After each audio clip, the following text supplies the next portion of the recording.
Welcome back to Contemporary Black Voices. My name again is Dr. Sharon Michael Chadwell. Sitting with me today is Mario Salas, who is a historian, and then also my panel buddy, Caleb Alexander, Chris Dawkins. We miss you, and we'll see you in a few weeks. So I've got one more question, and I want to read this directly. What are the consequences of historical erasure for our Black youth and their sense of identity, agency, and belonging? Loss of some pride, obviously. Being forced to accept cultural icons that are not your own, and that have been told to be great people or great institutions when in fact they weren't great. Thomas Jefferson, there was nothing great about that guy, slave owner. Nothing great about George Washington other than he was the first president, slave owner. So what I think happens is you begin to feel the impact of your culture, your identity, your blackness not mattering anymore. And as a result of that, people will grow into, I think, some sort of inferiority feelings, maybe go back to that inferiority complex that Malcolm X talked about all the time, where you begin to hate yourself. It created self-hate to begin with, and if you erase all these things, you're going to create another generation of people who don't think they amount to anything because of the color of their skin. You know, you and I are about the same age. You might have experienced this, Caleb.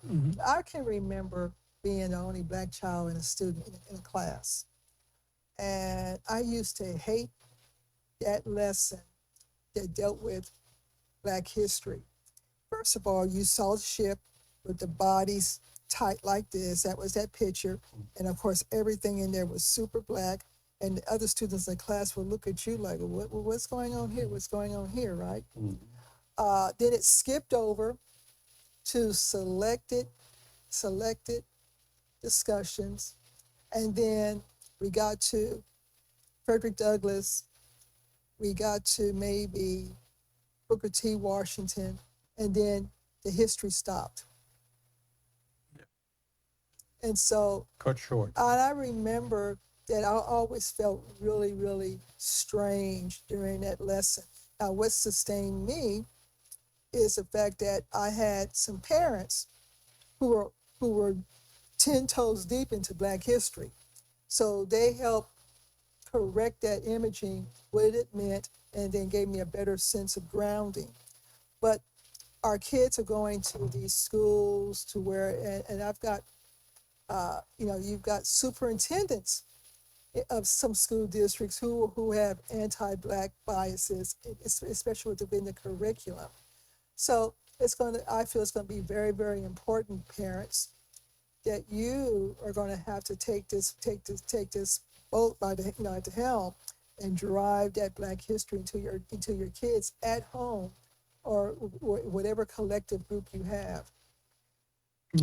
No, it's just to echo everything that you and Dr. Salas has said. It does. This cultural erasure, it puts it in the mindset that your heroes don't matter, right? The people you memorialize don't matter. We're gonna allow your cemeteries to be overgrown. We're gonna erase them, pave over them. It does lead to this idea of inferiority, and that idea of inferiority eventually leads to the idea of you can be a Black white supremacist. And so if you look around and you see all the people in power and all the people in control, white or white, you have this idea of whiteness and what power and control looks like.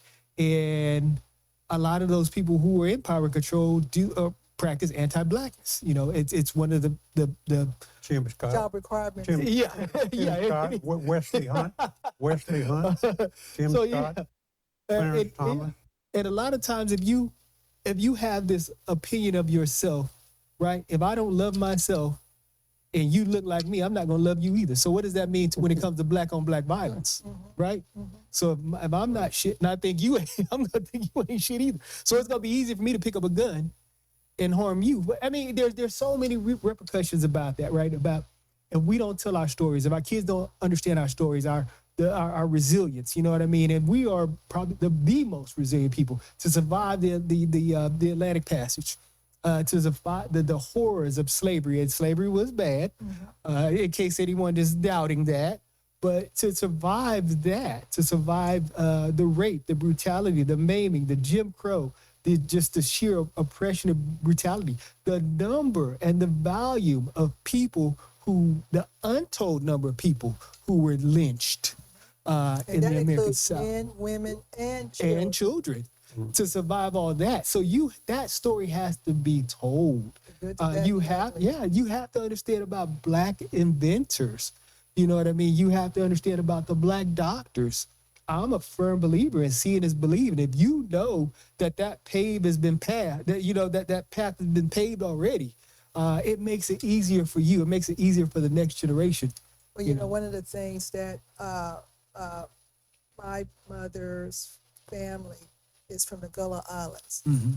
So that means I'm Geechee, okay? And one of the things that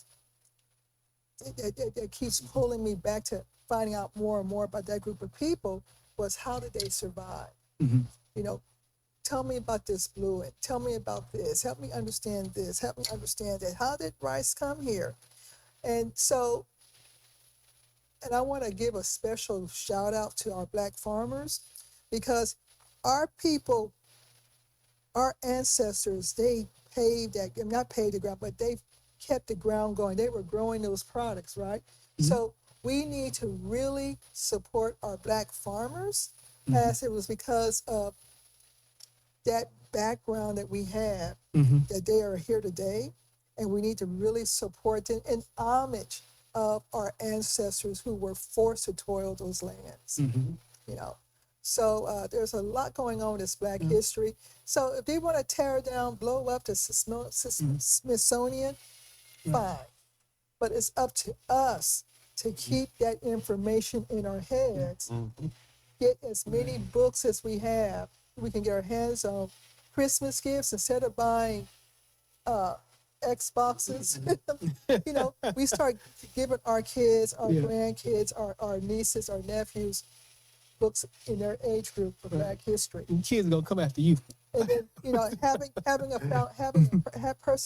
foundation. Right. When I have events, I ask people to bring books for Black kids. Now, where I place those books is going to be critical, but I want our kids to have access to those books. You know, if I've said this many times, I'll say it again.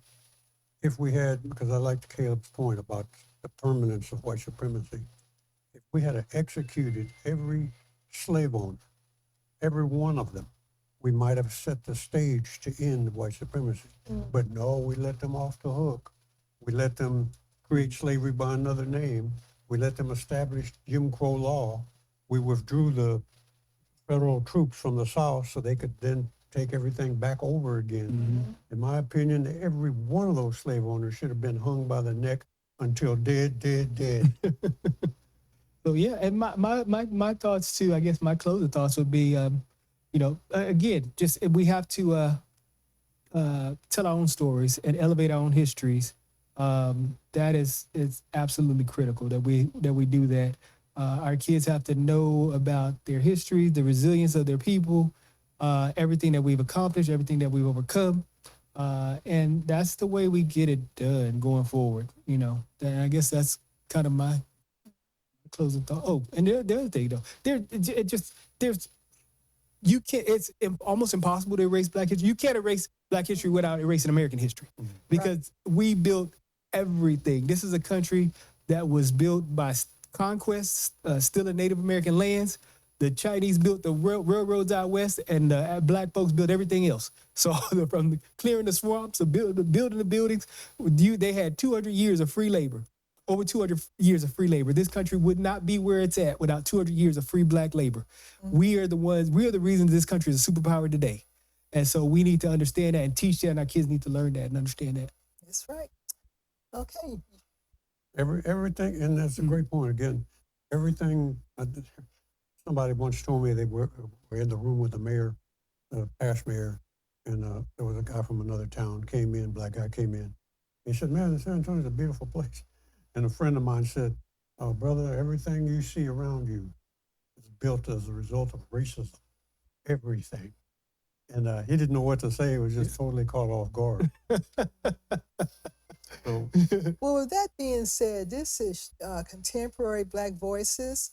Before we sign off, we want you to make sure to put your comments in. Also, we want to thank our producer, Carl Booker, for putting this show together.